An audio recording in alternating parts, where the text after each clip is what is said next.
What's up? Hey, these bosses look just like the guys you were fighting an hour ago. These are the guys I was fighting an hour ago. They beat me. Twice. Wow, does it really take this long to beat one boss? Are we gonna need a bigger boat? Well, see, there are complications. See, if you die, you're returned to the last bonfire where you saved. That's like in the next room, right? It's in the next town. Oh, so you have to do some jogging to make it back to the boss I have to fight. do some fighting to make it back. When you die, every enemy between you and the boss is restored to life. Wow, so there's a chance you might not even... Make it back to the boss fight at all, that's right. Did I mention you lose your souls whenever you die? Whoa, this game sounds like a nightmare. We don't get to choose the terms of our probation, Mello. Well, at least the judge didn't force you to play The Last of Us 2. Well, it's not like I committed murder.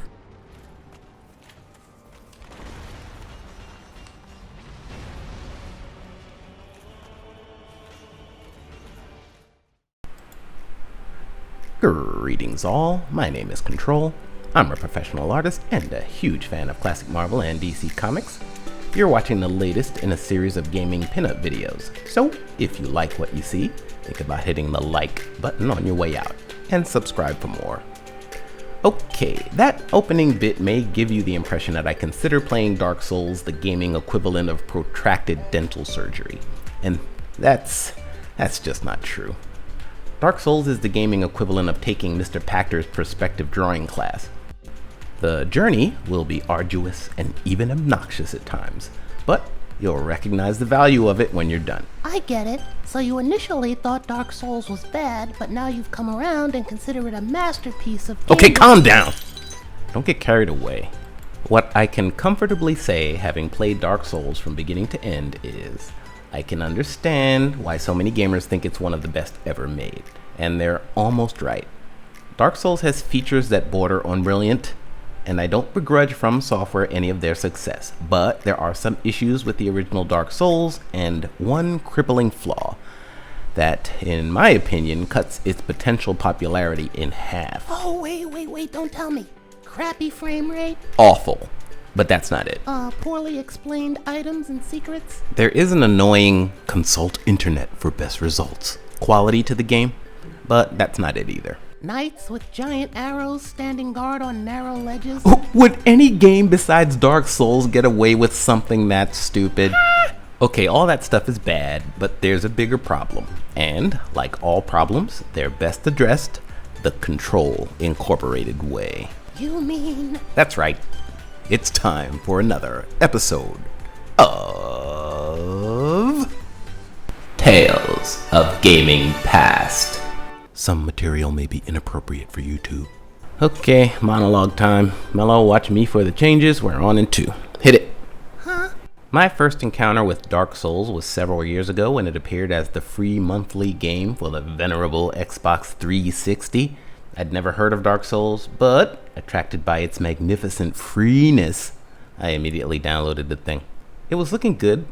At a glance, seems this Dark Souls was some kind of RPG, complete with selectable classes and a character creator. Hey, sign me up. Let's kill it.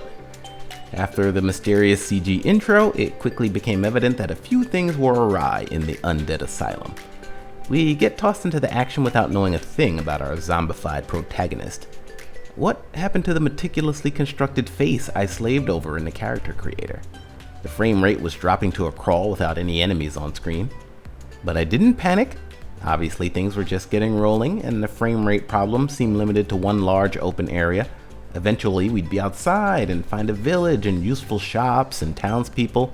We'd make friends with a hot chick, meet the main villain, and eventually topple him and save the world. It's a Japanese RPG, right?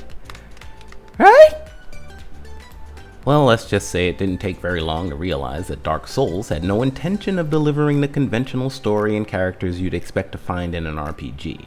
This game was all about mystery, lore, and solitude, which was jarring, but not a deal breaker, and I easily made it through the Undead Asylum to the Firelink Shrine, the main hub of the game.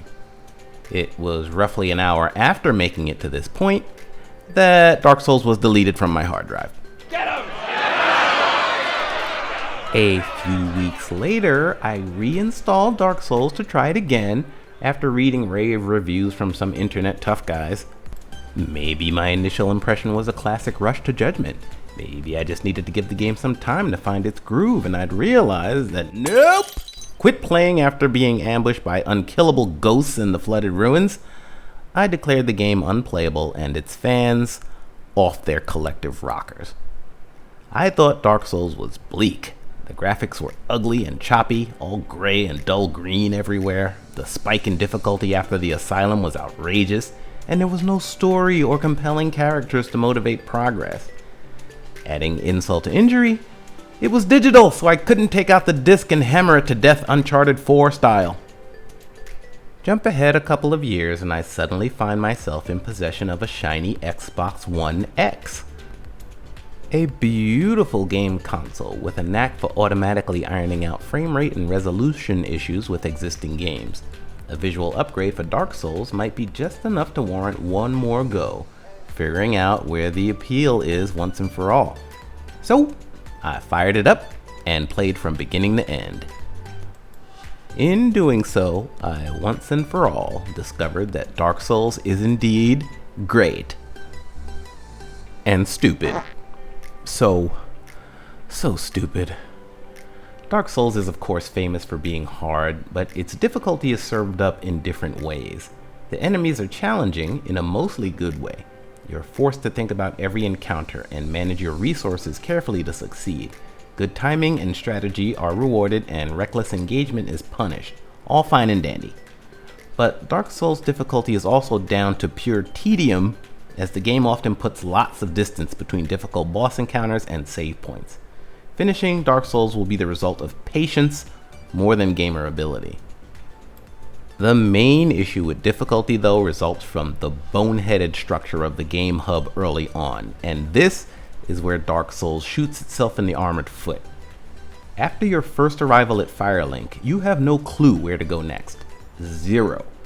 The game says, off you go, and you jog off in whatever direction your individual instinct tells you. The problem here is there is only one path that's suitable to travel at your current level. Choose any other direction and you'll encounter levels of difficulty not seen since the 8-bit days of ghosts and goblins. Now, it might seem obvious that certain areas can't be traversed after a couple of severe beatdowns from random enemies, but these death zones happen to be the ones closest to the player. Add Dark Souls' reputation for being hard to the mix, and a new player could be forgiven for thinking these suicide paths are just par for the entire playthrough. Oh, hell no. I get that Dark Souls was designed to encourage exploration and attention to the surroundings, but just one clue early on to help guide players to the undead village from Firelink would have changed my entire initial impression of the game.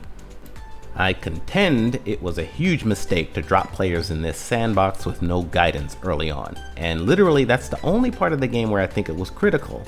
I actually agree that discovering the clever shortcuts and secret passageways are part of Dark Souls' appeal, but at the start, you have to ease players into a game like this. You don't want players struggling for reasons to continue playing your game an hour into it. The thing is, once you wade through all the crap, you do find some genius in the mix. Dark Souls' movesets with individual weapons and classes is surprisingly deep. The vast amount of enemy types is awe-inspiring, and From Software is second to none when it comes to gaming atmosphere. The great news is, all the good stuff comes together beautifully with very little baggage in the far superior Bloodborne, which I consider an absolute masterpiece. When you gonna play Dark Souls 3, Kontrol? When the developers properly upgrade the graphics, thank you very much. Speaking of graphics, in the spirit of Dark Souls, I picked a very hard to draw boss for my pinup. Gravelord Nito is apparently a living skeleton whose body is composed of other skeletons? That may sound weird, but in the world of Dark Souls, he's probably your accountant or something. Coaches the local Little League team, I don't know. The big trick here was getting a readable composition that includes the Gravelord's weapon and the undead hero of the game. I'm not entirely sure I succeeded, but I'm sure you'll let me know in the comments. If you enjoyed this video, you're not only one of my favorite people in the world, but also in luck, because there's plenty more where it came from. Make sure to subscribe to Kontrol Incorporated for more artwork and highly dubious game commentary.